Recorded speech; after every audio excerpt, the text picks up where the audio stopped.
thoughtfully and seriously. We think it presents an opportunity for the Venezuelan people. Now turning to the State Department's truly heroic efforts to repatriate Americans. It was Super Bowl Sunday, February 2nd, when we all still had live sports on TV. Our team was working that day to arrange 2 flights to bring home Americans from Wuhan, China. One of our medical team's leaders wrote an email to his colleagues. I want to read part of it to you. A colleague wrote, quote, "While the whole country enjoys the game in the comfort of home or a pub, most will have no idea that a small group heads into the heart of the global outbreak with the singular focus of bringing their fellow countrymen out of hellacious conditions. No matter how it turns out, we happy few have dared greatly and given ourselves over to this worthy cause." End of quote. That mission was completed, bringing home more than 800 people from Wuhan, and it was the beginning of one of the most important and unprecedented missions in the history of the State Department. As of today, we've repatriated over 26 or 27,000 U.S. citizens from more than 50 countries. The stories of our team's heart and character and commitment to excellence are truly amazing. Let me give you just a couple of examples. In Bhutan, no easy place to get to. An American was critically ill from the virus, intubated on a ventilator, and frankly expected to die in a country located in one of the most remote corners of the world. But we came to the rescue. Our team arranged a biocontainment transport from Bhutan to an intensive care unit in Baltimore, Maryland, a distance of nearly 8,000 miles. To fly through Kathmandu, there's about 12 pilots that can make that flight. It was one of the most complex medical evacuations in history, and the State Department pulled it off. In Honduras, a double lung transplant recipient was running out of medications which aren't available there. Intrepid young consular officer figured out a way to get safe passage. Got him a letter, got him to the airport. It was a city that was in complete and total lockdown. We got him home on the next flight. That man later told our team that we saved his life. The good news is, too, the State Department's doing great, but we're not doing this alone. We're coordinating closely with other agencies in the federal government. My deputy, Steve Began, Brian Bulleto, the Undersecretary for Management, Keith Kroc, the Undersecretary for Economic Affairs, the 24/7 repatriation team are performing these duties amazingly. Never in the department's 230-year history have we led a worldwide evacuation of such enormous geographic complexity and such geographic scale. We have no higher duty to the American people than to pull this off. I've never been more proud of how the team has done than I am today. The 24/7 Repatriation Task Force will continue to bring home thousands more Americans in the coming days and weeks. At the same time, I want to deliver a message to Americans who are still abroad. We remain steadfast and committed to getting you all back. We do not know in some countries how long the continued commercial flights in your country may continue to operate. We can't guarantee the U.S. government's ability to arrange charter flights indefinitely where commercial options no longer exist. I urge Americans to register with their nearest embassy at step.state.gov and work your way back here. Americans abroad who wish to return home should do so immediately and make arrangements to accomplish that. Look, I'm just as proud of the work we're doing on repatriation as I am about the health and humanitarian assistance that the State Department's providing around the world, too. It's a topic that deserves more attention. We don't talk about it all that often. In America, we provide aid because we're generous and noble people. We also do it because we know from prior experiences that if we don't have good data, full transparency, and all-out effort to fight pandemics, they can harm Americans back home, too.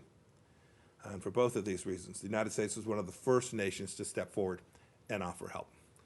In early February, it seems like a long time ago, in early February, we transported nearly 18 tons of medical supplies provided by Samaritan's Purse, the Church of Jesus Christ of Latter-day Saints, and others to Wuhan. That same month, we pledged $100 million in assistance to countries to fight what would become a pandemic, including an offer of assistance to China.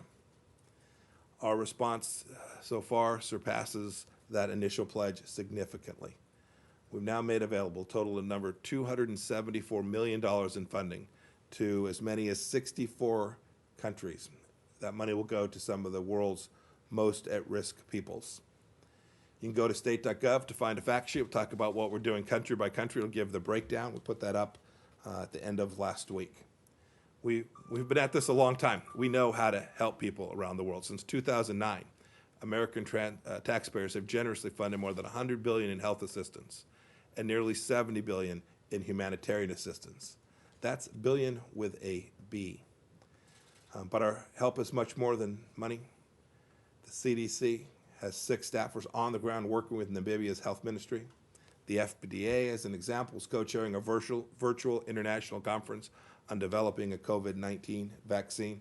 Americans from all across the Trump administration are working diligently to put this crisis back in the box. Another example, we're working constantly with NGOs to deliver medicines, medical supplies, and food to those in need in Syria, including in regime-held areas. This is a humanitarian crisis. 2, we'll continue helping UN agencies and NGOs build more water, sanitation, and health facilities in camps and informal IDP settings all across northern Syria to help prevent the spread of the virus in that difficult place. And as I referenced earlier, it isn't just our government helping around the world. American businesses, private charities have given $1.5 billion to the world to fight this pandemic. This is truly American exceptionalism at its finest. Our generosity, our pragmatism, aimed at saving American lives now and in the future, is also exemplified through our work with multilateral organizations. It's another underreported story. We've long maintained an unsurpassed commitment to global health and humanitarian assistance. Consider just the top end of this, our financial support for international organizations. And never mind all the scientists and technical people and other expertise that we bring around the world. The United States remains by far the largest contributor to the World Health Organization, as we've been since 1948. Our contribution exceeded $400 million last year, 10 times that of China. The U.S. contributed nearly $1.7 billion to the UN Refugee Agency, which is helping those least able to mitigate their exposure to the virus.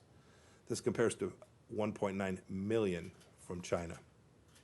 UNICEF is engaged in emergency actions in dozens of countries all across the globe, including in China and in Iran. In 2019, the U.S. supported UNICEF with more than $700 million. China gave just a mere fraction of that. The World Food Program, headed by America's own David Beasley, has sent more than 85 shipments of food and personal protection equipment to 74 countries to help them battle the virus.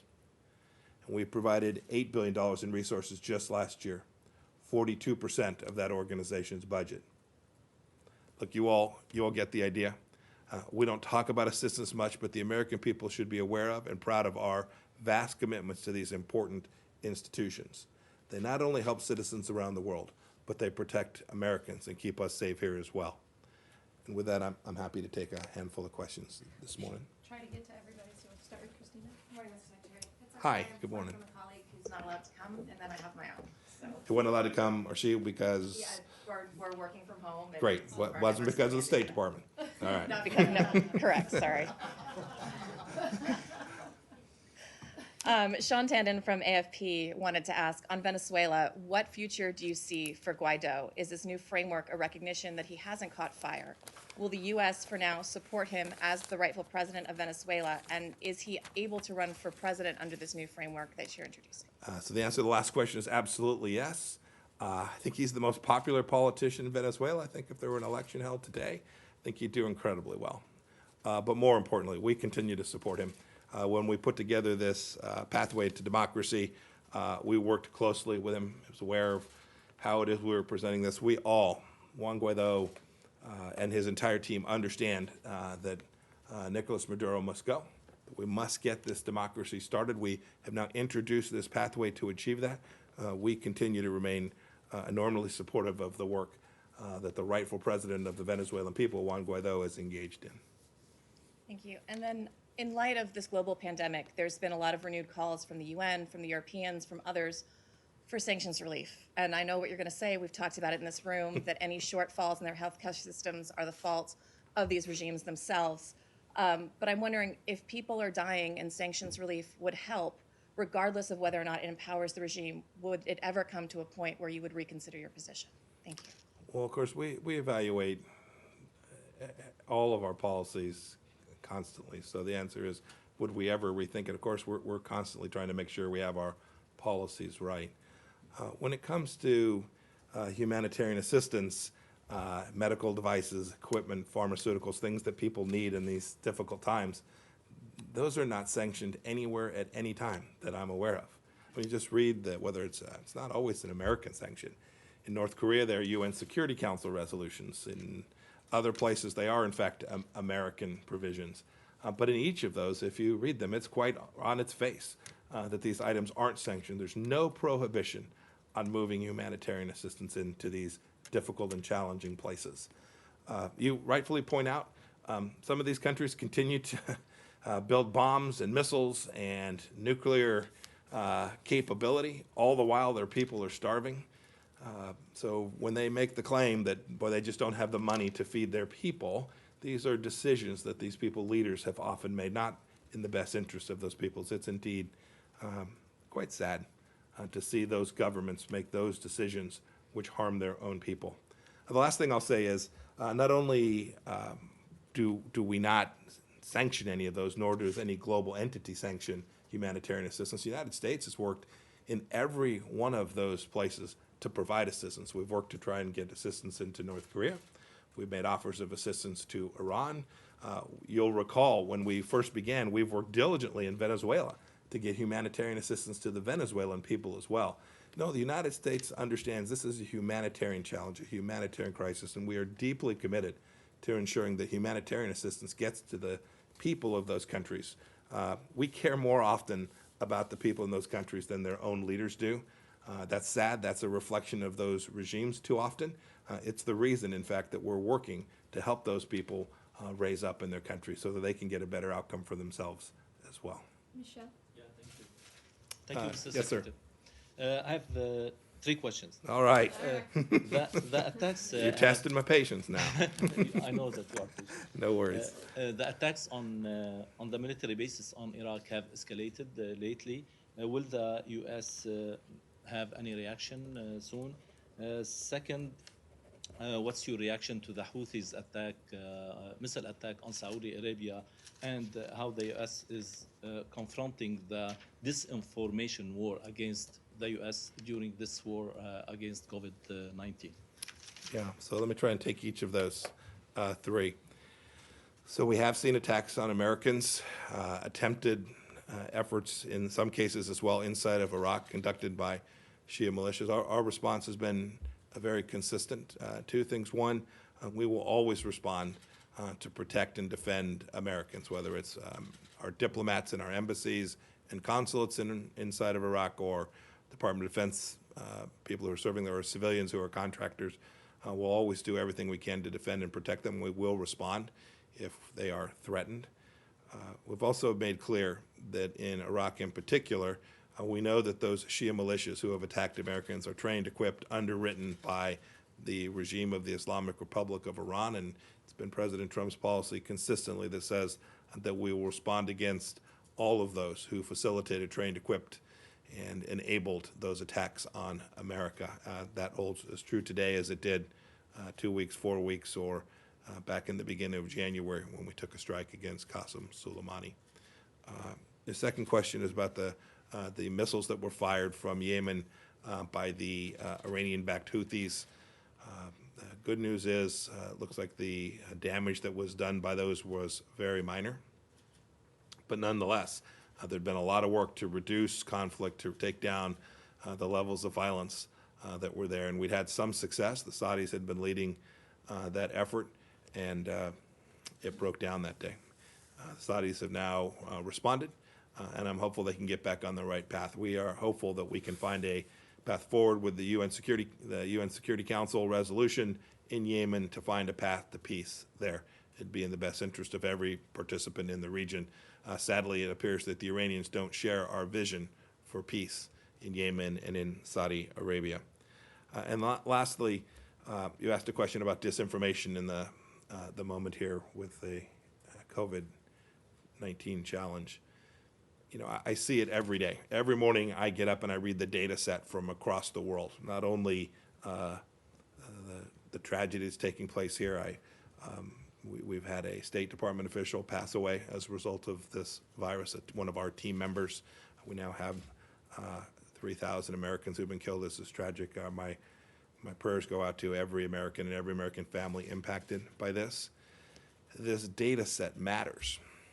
The ability to trust the data that you're getting so that our scientists and doctors and experts at the World Health Organization and all across the world who are trying to figure out how to remediate this, how to find therapies, how to identify a solution which will ultimately be a vaccine to determine whether the actions that we're taking, the social distancing, all the things that we're doing, limiting transportation, all those things to figure out if they're working so that we can save lives, depends on the ability to have confidence in information about what has actually transpired. This is the reason disinformation is dangerous. It's not because it's bad politics. It is because it puts lives at risk if we don't have confidence in the information that's coming from every country. So I would urge every nation, do your best to collect the data, do your best to share that information. We're doing that. We're collecting, we're sharing, and we're making sure that we have good, sound basis upon which to make decisions about how to fight this infectious disease. That's the risk that comes when countries choose to engage in campaigns of disinformation across the world. Yes, sir. Go ahead, Kim. Hi, Kim Dozier with Time. Hi, Kim. Two questions, Venezuela and Afghanistan. On Venezuela, what is your message, perhaps Envoy Abrams' message, to the families of the Citgo 6, the American citizens being held since 2017 in a prison that now has cases of COVID-19? And I understand Citgo has decided not to pay them their salaries anymore, so their families are relying on church aid to survive. And in Afghanistan, Dr. Abdullah has now endorsed President Ghani's peace negotiating team. So could that lead to you yielding on giving them back some of the $1 billion that you've taken away for this year, especially since they're facing the COVID-19 crisis, because this might have a knock-on effect? Kim, both excellent questions. I'll give a little bit on the Citgo 6, and then Elliot's going to come up and take a couple questions too. He can perhaps elaborate on that. We spent a lot of time and energy trying to get those folks back, just as we do with every American who's wrongfully detained. We've been unsuccessful with that so far. My message to those families: know that Elliot, our entire team, is never far from thinking about them. With respect to the issues in the prison, we've seen that too. We've made clear to the Venezuelans that that creates increased risk. They should be let out, not only because it's the right thing to do because they're wrongfully detained, but now there's a health risk on top of that as well. And as we've said for the detainees in Iran, now is the most appropriate moment to use this humanitarian challenge as a reason to allow these people to return to their families and their loved ones. The State Department's working hard to get them back. The second question was about Afghanistan. Since I traveled there now, goodness, a week ago, almost exactly, we had some progress on the political front, the reason that I traveled there, so that's good news. We've seen a team identified. Looks like it's pretty inclusive, pretty broad. We're happy about that.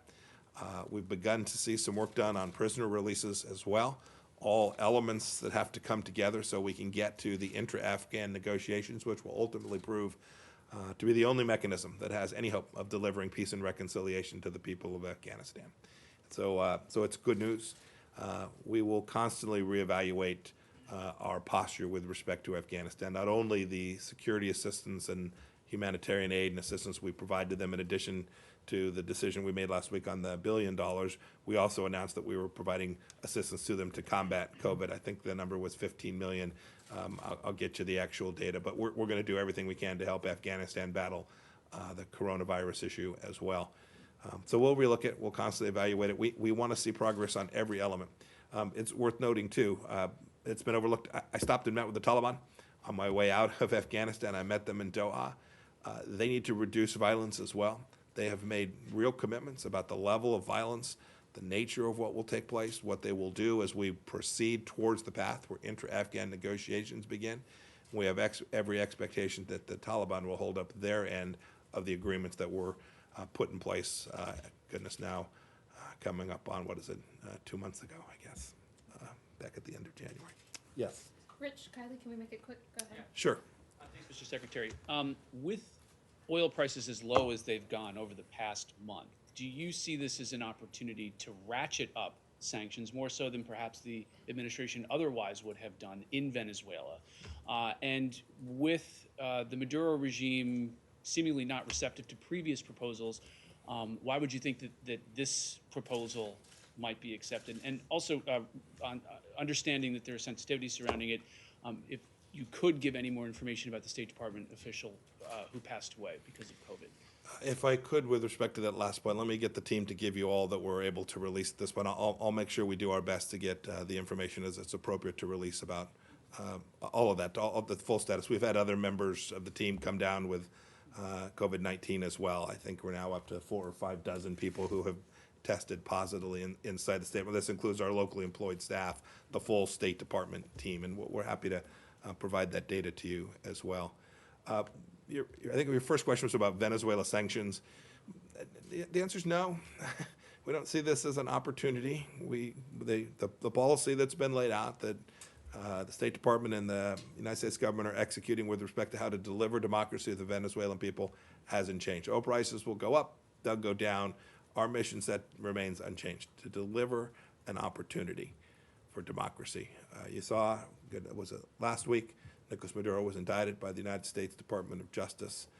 I hope, as we now laid out this clear pathway to peace, that the Venezuelan people will demand that every leader inside of Venezuela, not just Maduro and his team, but every leader inside of Venezuela will look at this seriously and say that is a path which we can see our way forward, which will deliver this hope for democracy in Venezuela. That's the mission set that we had when we laid out this charting this new pathway. Did I get it? Did I get both your questions? The final question was, Nicolas Maduro has rejected proposals in the past. Is there something about this proposal that you think he might be attractive to him? We hope you'll take it seriously and consider it, just as we have. We've made clear all along that Nicolas Maduro will never again govern Venezuela, and that hasn't changed. Kylie. Hi. Yes, ma'am. I want to go back to what you just said about data sets mattering. And yesterday you spoke about the necessity to have numbers from China and Italy and Iran on coronavirus. But the numbers coming out of China right now indicate that the new cases of coronavirus are going down. So does the Trump administration believe that those are accurate new numbers, or are those manipulated disinformation numbers? And then I have a quick question on the sanctions front. Go ahead, as well. give me the second one. I'll try and take them both. Go The ahead. second one is, Christina asked you about sanctions relief, but is there any point at which this pandemic could grow worldwide that the U.S. would consider sanctions relief, or is it just a no-go right now? I think I answered that question. We reevaluate all of our policy, including our sanctions policy, constantly. If we conclude that it's in the best interest of American people to alter any of those policies, we'll certainly do that. I have to reiterate, the goods that are needed for each of these countries to resolve the coronavirus problem in their nations are not sanctioned. They were not sanctioned, they are not sanctioned, and they will not be sanctioned. Indeed, the United States has gone beyond that. It's not just that they're not sanctioned. It's not simply that they're prohibited. The United States, the American people, are working diligently in each of these countries that you're thinking of as sanctioned nations to try and assist getting humanitarian assistance into those countries, not only from the United States, but to help other countries deliver that humanitarian assistance to the people of those nations. This policy is deeply consistent with the finest traditions of the United States of America. Your first question was, remind me? So the data sets. The data sets. The data set You know, coming out I'll leave that to the medical professionals who are evaluating the data that's coming in from these countries. It's not in the first instance a State Department issue. So I'll leave that to HHS and CDC and the others who are trying to put these data sets together to make evaluations. So that's a question probably more properly lodged with them. Okay. Great. Thank you all very much. Have a good day. Thank you. If you guys, does anyone have questions for Elliot? Yeah. Good. Thanks, everybody. Have a good day.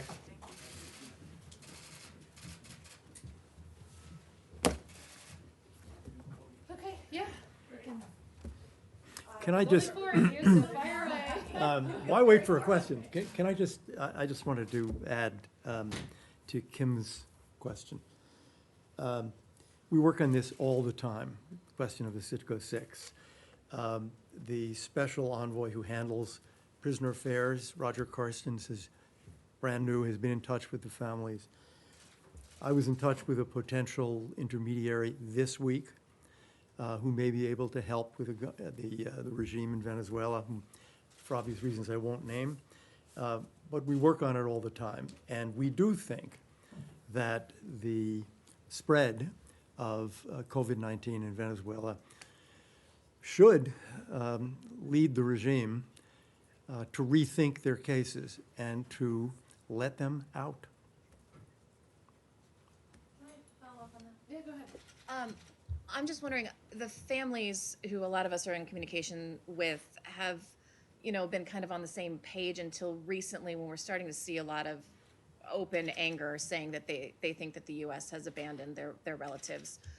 Is there any reason for that other than the fact that things are so dire and they're so nervous? Are they starting to lose hope?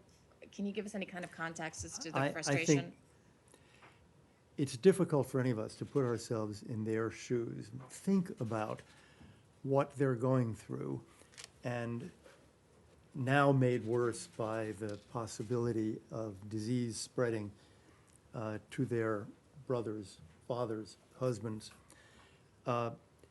So I don't think it's surprising that they would speak out in great anguish, which we completely understand. We have been trying, we continue to try. The problem, obviously, is this regime, which has unlawfully imprisoned these men, and which, at least until now, won't let them go. And we will continue to try every possibility to get them out. Is their frustration justified, or do you think you're doing everything you can? I think we're doing everything we can, but I think if I were in their shoes, I would be frustrated, I would be anguished, and I'd be speaking out too. Go ahead. Thank you for doing this. Does the Trump administration still view Guaido as the legitimate president Absolutely. of Venezuela at this moment in time? He is the legitimate interim president of Venezuela. He is also the president of the National Assembly, and will be unless some other legitimate arrangement is made, and if it is, then he can start running for president. But aren't you asking both Guaido and Maduro to step aside in order to catapult this process?